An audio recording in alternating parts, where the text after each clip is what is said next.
సమాజం కోసమే పుట్టారామె. సమాజం బాగుండాలని అఖండ జ్ఞాన వెలుగులు నింపి చనిపోయాక కూడా ఆమె జీవితాన్ని సమాజానికే అంకితం చేశారు. తన పార్థివ దేహాన్ని వైద్య విద్యార్థులకు అర్పించారా అమృతమూర్తి. ప్రముఖ సంఘ సంస్కర్త, Savitribai Phule educational charitable trust founder trustee, అఖిల భారత అవయవదాతల సంఘ వ్యవస్థాపక సభ్యురాలు పేరిచెర్ల లక్ష్మీకాంతమ్మ మంగళవారం గుండెపోటుకు గురై హఠాన్మరణం చెందారు. ఆమె కోరిక మేరకు వారి కుటుంబ సభ్యులు లక్ష్మీకాంతమ్మ నేత్రాలను ఎల్వి ప్రసాద్ కంటి ఆసుపత్రికి దానం చేశారు. దేహాన్ని ఆంధ్ర మెడికల్ కళాశాలకు దానం చేశారు.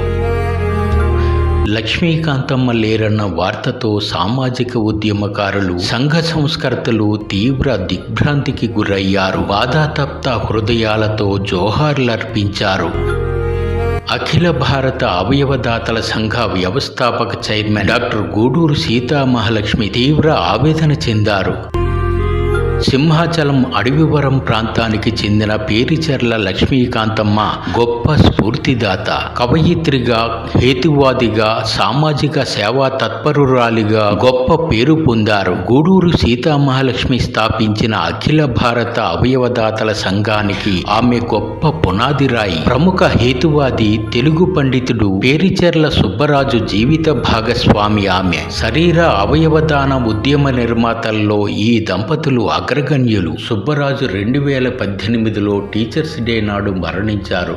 ఆయన అంతిమ కోరిక మేరకు సుబ్బరాజు దేహాన్ని ఆంధ్ర మెడికల్ కళాశాలకు దానం ఇచ్చారు. మంగళవారం లక్ష్మీకాంతమ్మ దేహాన్ని కూడా వారి కుటుంబ సభ్యులు ఆంధ్ర మెడికల్ కళాశాలకు దానం చేశారు. ఆ పుణ్యమూర్తి నేత్రాలను ఎల్వి ప్రసాద్ కంటి ఆసుపత్రికి దానం చేశారు. తమ తల్లిదండ్రుల ఆశయాలకు దేహదానం గొప్ప నిదర్శనమని వారి తనయుడు సూరి కొనియాడారు. సీతామహాలక్ష్మి ఆశయాలను జనంలోకి తీసుకువెళ్లడంలో లక్ష్మీకాంతమ్మ విశేషంగా కృషి చేశారు. లక్ష్మీకాంతమ్మ ఆత్మకు శాంతి చేకూరాలని గూడూరు సీతామహాలక్ష్మితో పాటు అవయవదాతల సంఘ సభ్యులు, సంఘ సంస్కర్తలు నివాళులర్పించారు. డాక్టర్లకే దేహదానం చేసిన విజ్ఞాన ధుని అని లక్ష్మీకాంతమ్మను సీతామహాలక్ష్మి కొనియాడారు.